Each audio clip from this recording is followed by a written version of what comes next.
Daruma doll, जिसे Japan में daruma कहते हैं, एक खोखली गोल गुड़िया होती है। ये परंपरागत रूप से लकड़ी या कागज से बनी होती है और इसका रंग आमतौर पर लाल ही होता है।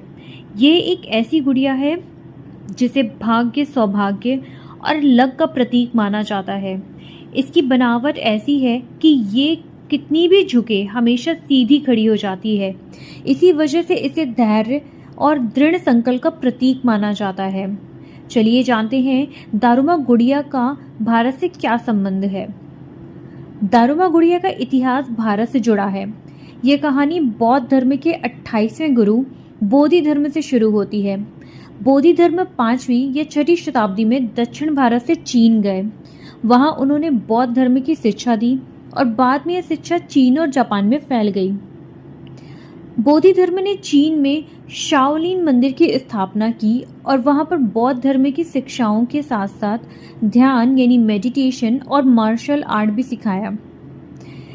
कुछ मान्यताओं के अनुसार उन्होंने 9 साल तक एक दीवार के सामने ध्यान किया।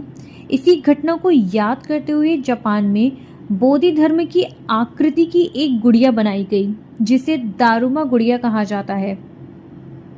इस तरह दारुमा गुड़िया का सीधा संबंध हमारे देश से है क्योंकि यह बोधि धर्म का एक प्रतीक है जो एक भारतीय थे और जिन्होंने जापान में बौद्ध धर्म की जड़ें मजबूत की। दारुमा गुड़िया को जापान में शुभ कामनाओं और लक्ष्य की पूर्ति के लिए इस्तेमाल किया जाता है। जब कोई व्यक्ति किसी लक्ष्य को निर्धारित करता है तो वह दारुमा गुड़िया की एक आंख में रंग भरता है। जब उसका लक्ष्य पूरा हो जाता है तब वह दूसरी आंखों में भी रंग भरता है।